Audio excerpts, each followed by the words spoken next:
দর্শক, অতি সম্প্রতি ভারতের প্রধানমন্ত্রী জনাব নরেন্দ্র মোদী তিনি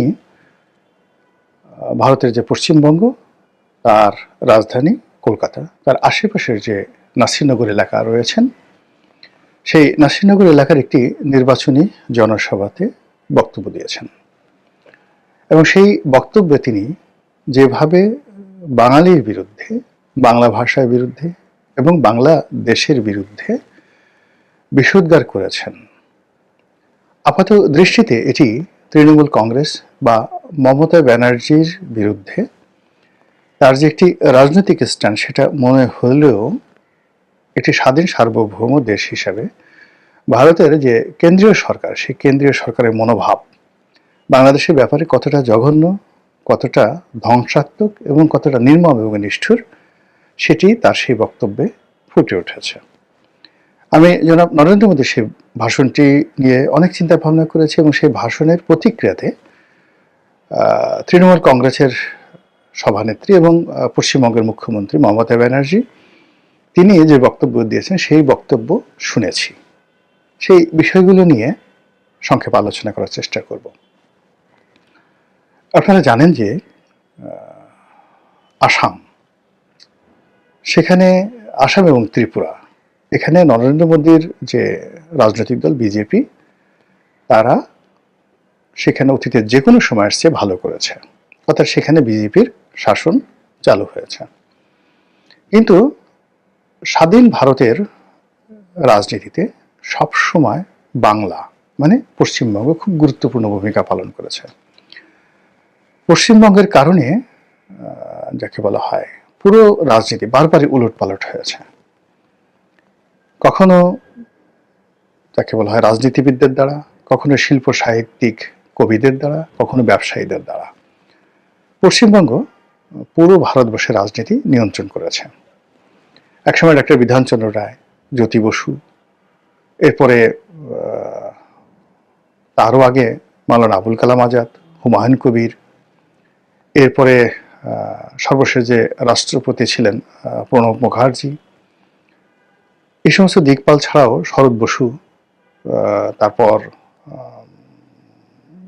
বাংলার বাঘ আশুতোষ মুখার্জি, শ্যামাপ্রসাদ মুখার্জি, অসংখ্য লোক মানে যারা সর্বভারতীয় রাজনীতিতে এতটা দিকপাল হয়ে আছেন যে তাদের সমপর্যায়ের রাজনীতিবিদ আসলে তৈরি হয়নি। কবি, সাহিত্যিক সব ক্ষেত্রে মানে আমরা যেমন আমাদের বাংলাদেশে যেমন জাতীয় সঙ্গীত রবীন্দ্রনাথের, ভারতের জাতীয় সঙ্গীত তো রবীন্দ্রনাথের, বাড়ি কোথায়? এই কলকাতাতে। আবার তিনি বিয়ে করেছেন কোথায়? যশোরে, আমাদের এই জায়গাতে। তো ভারতের যারা রাজনীতি করেছেন প্রথম থেকে তারা বাংলাকে সবসময় ভয় পেয়েছেন, অর্থাৎ বাংলা যখন একত্র থেকেছে তার সঙ্গে সঙ্গে বিহার এবং উড়িষ্যা অটোমেটিক চলে এসেছে। আসাম এবং ত্রিপুরা সেখানে বাংলার করদ রাজ্যে পরিণত হয়েছে। তো এখন একটু ম্যাপের দিকে তাকান তো, যে বাংলাদেশের ভূখণ্ড, তার সঙ্গে পশ্চিমবঙ্গ, বিহার, তারপরে আসাম, উড়িষ্যা, এই যে অঞ্চলটি হাজার হাজার বছর ধরে একত্রে ছিল এবং এই অঞ্চলটি দিল্লির মানে এখানে যত বেশি ঐক্যবদ্ধ হয়েছে দিল্লির সিংহাসন তারা নিয়ন্ত্রণ করেছে। সেটা পালদের আমল বলেন, সেনদের আমল বলেন, শশাঙ্কের জমানা বলেন, হর্ষবর্ধনের জমানা বলেন, সব সময়টাতে, এমনকি বাংলা, বিহার, উড়িষ্যা সেই মুর্শিদ কুলি খান থেকে নবাব সিরাজউদ্দৌলা পর্যন্ত এই পুরো সময়টি বাংলা থেকে দিল্লি নিয়ন্ত্রিত হয়েছে। এমনকি ভারতে ইংরেজ শাসনের যে বুনিয়াদ কোত্থেকে হয়েছে? এই বাংলা থেকে।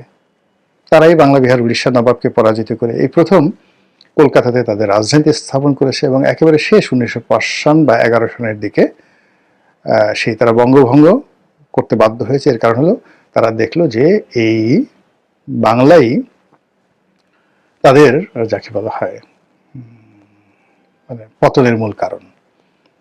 মমতা ব্যানার্জি তার বক্তব্যে বলেছিলেন যে এই বাংলা সম্পর্কে ইংরেজদের যে ভয় ছিল, পুরো ইংরেজ জমানাতে তারা মোট 7 লক্ষ কয়েদিকে আন্দামান নিকোবর দ্বীপপুঞ্জে তারা নির্বাসিত করেছিল এবং তার টোটাল লিস্ট মমতা ব্যানার্জি সেখান থেকে নিয়ে এসেছে। ভারতবর্ষের অন্য কোনো জায়গা থেকে এর কাছাকাছি, মানে যত লোক আন্দামান নিকোবর দ্বীপপুঞ্জে নির্বাসিত হয়েছিলেন তার 90% বাংলার আর 10% মাত্র পাঞ্জাবের।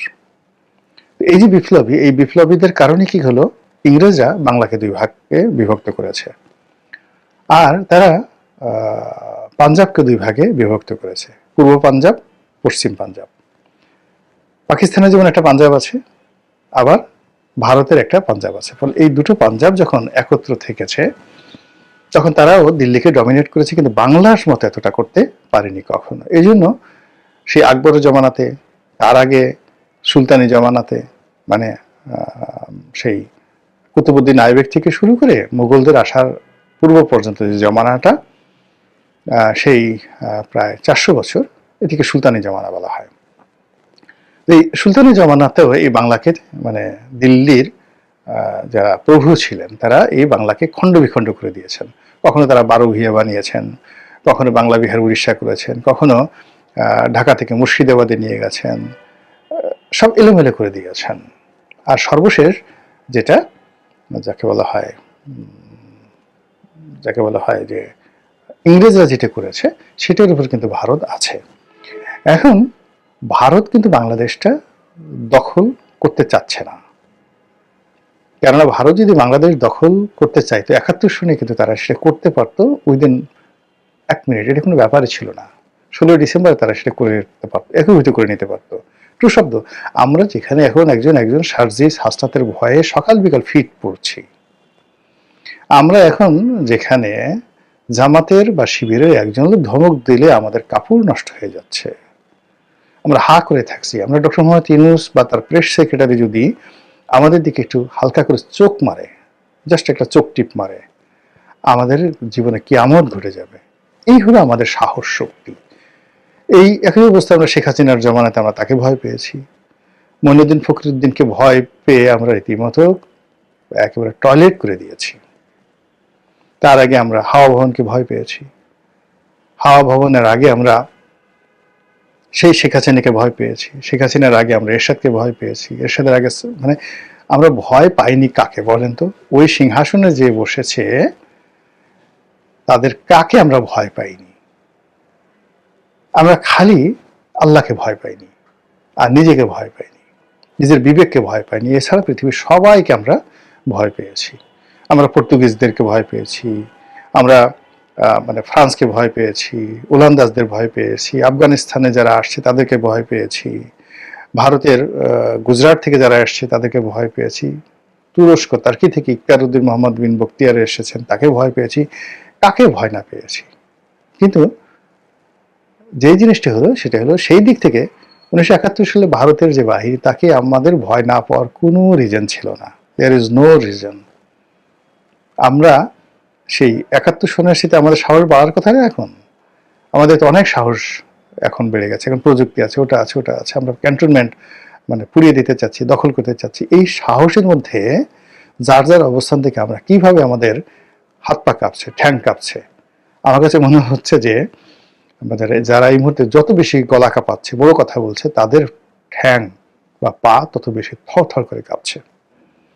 তো এই কম্পনটি কি পর্যায়ে ছিল 1971 সনে, ওটা যারা 71 সনে ছিলেন তারা বুঝতে পারবেন। আমরা গ্রামে ছিলাম, তো ওই সময়টাতে গ্রামের মানুষের যে কি পরিমাণ ভয় ছিল, আপনি এগুলো বললে হাসতে হাসতে আপনারা মরে যাবেন। অনেকে ধরুন পাট খেতে বসে পায়খানা করছে, হঠাৎ করে খবর এলো মিলিটারি আসছে।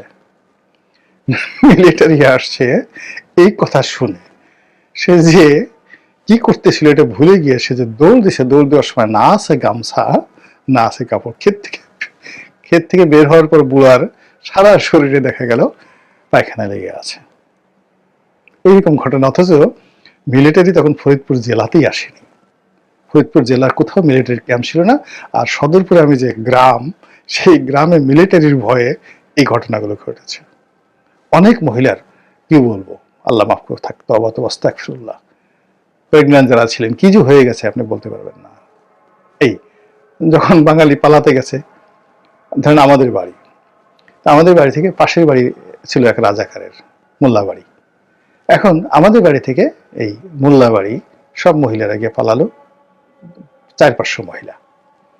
বলেন তো এটা কোনো বুদ্ধিমানের কাজ যে আলাদা আলাদা বিভিন্ন জায়গাতে পালালে সেটা আলাদা হতো। এক মোল্লার বাড়িতে গিয়ে এই মানে 2 দিন 3 দিন পর পরে মিলিটারি আসবে, পুরুষেরা যেত সব ক্ষেত খামারে আর মহিলারা গিয়ে ওই মোল্লা বাড়িতে গিয়ে পালাতো। এই হলো বাস্তবতা, বাঙালির সাহস। তো সেই সাহসটি 71 সনে যদি এই অবস্থা থাকে আর এখন যদি এই অবস্থা থাকে, তাহলে বোঝার চেষ্টা করুন যে 71 সনে দিল্লি যদি চাইতো কি করতে পারতো, কিন্তু কেন করেনি? করেনি এই কারণে যে এই বাংলা, বিহার, উড়িষ্যার আবার এক হয়ে যাবে এবং এক হয়ে দিল্লি দখল করে ফেলবে, রাজনৈতিকভাবে দিল্লি দখল করে ফেলবে।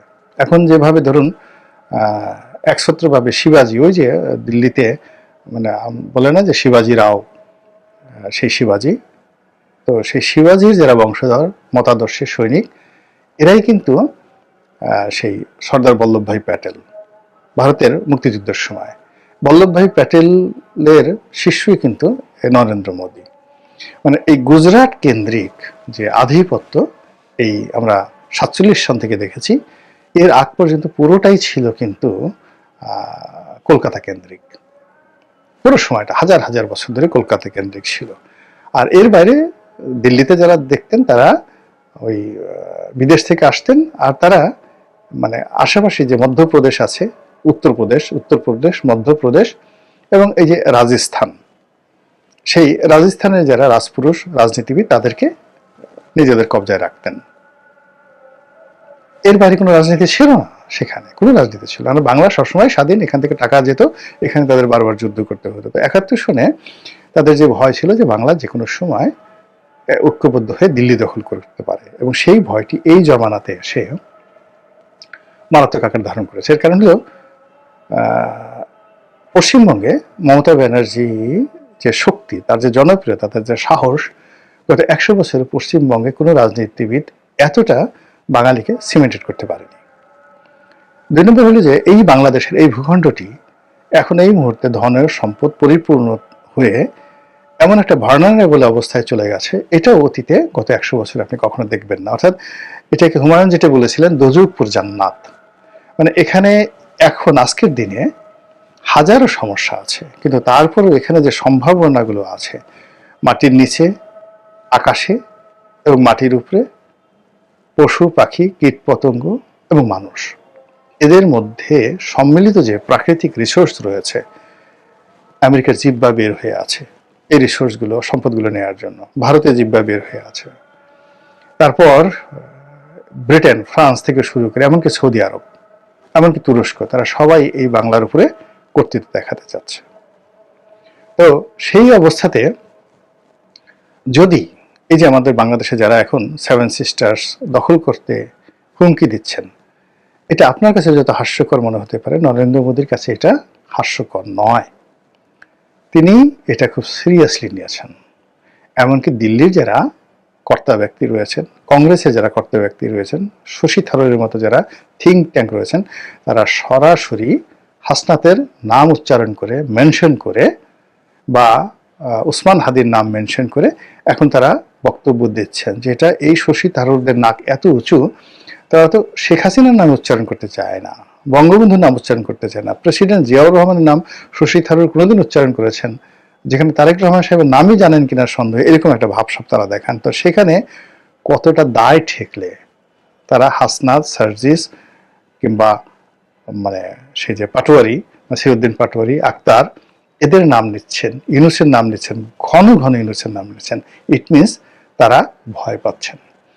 এবং সেই ভয়টাকে জয় করার জন্য বিজেপি এখন আসামের মতো, বিহার না ঠিক আসামের মতো, ত্রিপুরার মতো, তারা সেখানে মমতা ব্যানার্জিকে পরাজিত করে বিজেপির শাসন প্রতিষ্ঠা করতে চাচ্ছেন এবং লোভ দেখাচ্ছেন যে আমাদেরকে বিজয়ী করো, দিল্লিতে আমরা যেভাবে কেন্দ্রীয় শাসন চালাচ্ছি তোমাদের এখানে যদি চালাতে পারি তাহলে তোমাদের উন্নয়ন ত্রিপুরার মতো হবে, আসামের মতো হবে। দেখো গত অল্প দিনের মধ্যে সেখানে কিভাবে পাল্টে দিয়েছে, এবং এখন পুরো পশ্চিমবঙ্গ রিফিউজি ক্যাম্পে পরিণত হয়েছে। বাংলাদেশ থেকে লোকজন আসছে এবং রিফিউজিরা সবকিছু নিয়ন্ত্রণ করছে, এবং আগামী দিনে এই রিফিউজিরাই পশ্চিমবঙ্গ দখল করে ফেলবে।